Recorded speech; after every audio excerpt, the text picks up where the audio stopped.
Hello again and welcome to Dorchester Baptist Church Online.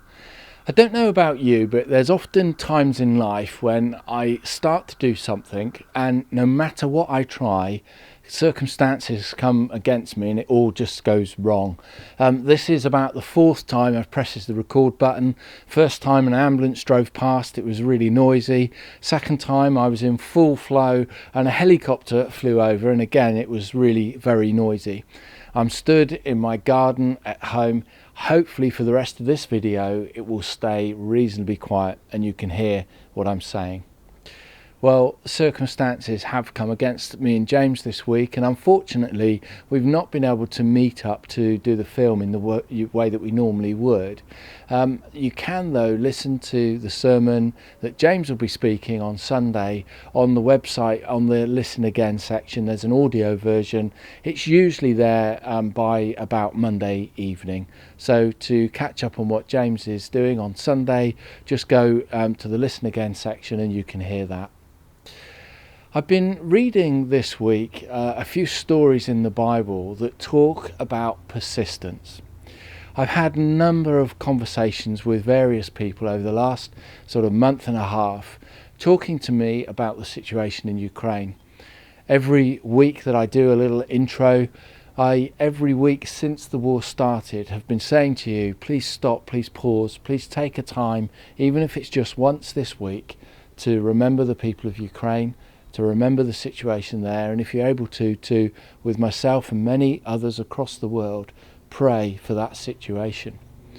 The stories I've been reading, there's a couple actually that came to mind. You may be familiar with them, you may want to look them up yourself.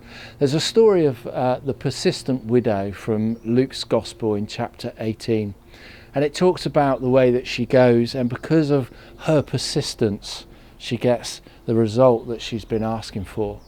There's another very similar story a little bit earlier in Luke's Gospel, in Luke 11, 5 to 8, that talks about the friend at night, the friend that goes and asks for something late at night, and because of his persistence, again, he gets the answer that he's seeking for.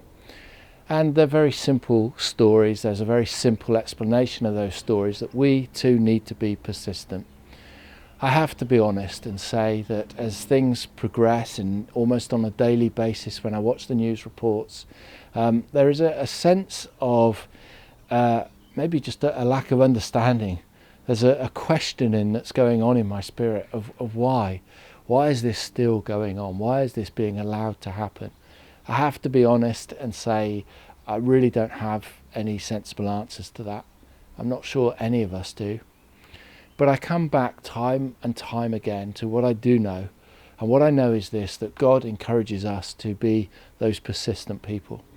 God encourages us to come to him with our situations, with our worries, with actually our prayers on a daily basis, and to allow him to understand where we're at with things, and actually, if we're able to listen to what he might have to say.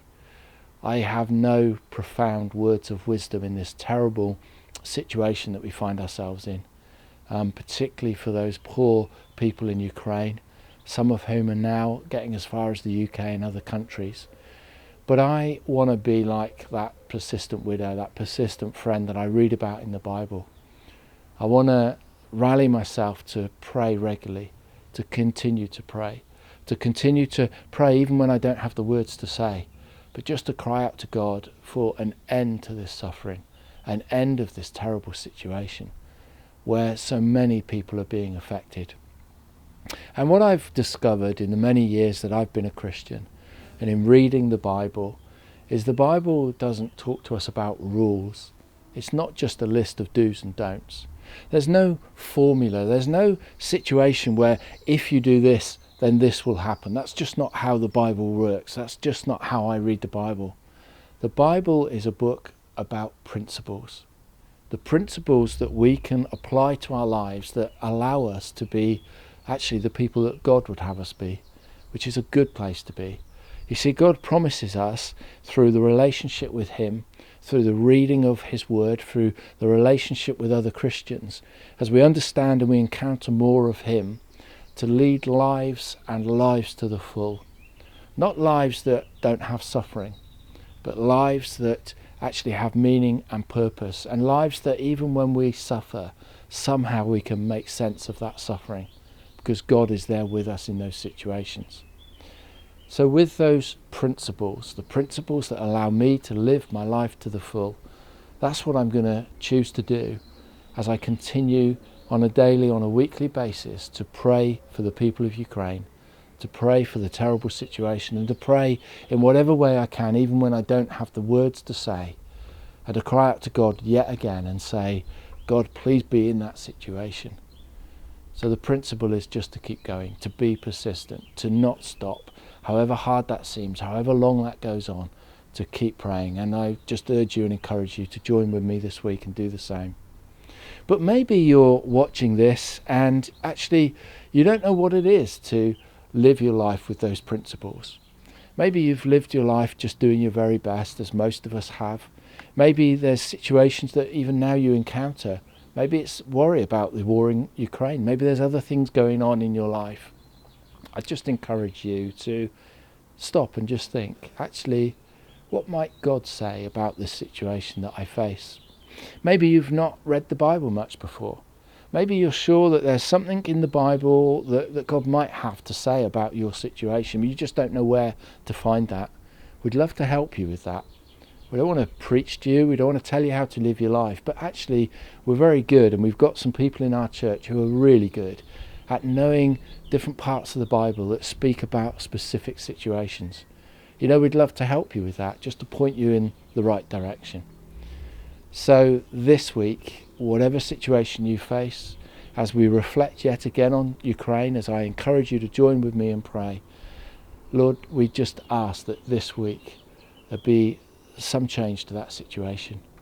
This week, make us and allow us to be those persistent people that keep coming to you, that keep asking for your input and your wisdom and your advice in whatever it is that's going on in our lives. We're here anytime. Drop us a line, get in touch. We'd love to chat with you. We'd love to just send you an email and correspond that way, whatever it is that you need. Have a great week. Have a blessed week. And next week, James and I will be out again filming. So next week we'll have the film. This week, I'm going to put part 2 of the prayer series. We put on part 1 last week, and I had a lot of people saying how much they enjoyed it. So I'm going to put that on this week as well. So this is on the webpage for you to enjoy. Have a great week. We'll catch up very soon. Drop us a line anytime. Thanks a lot.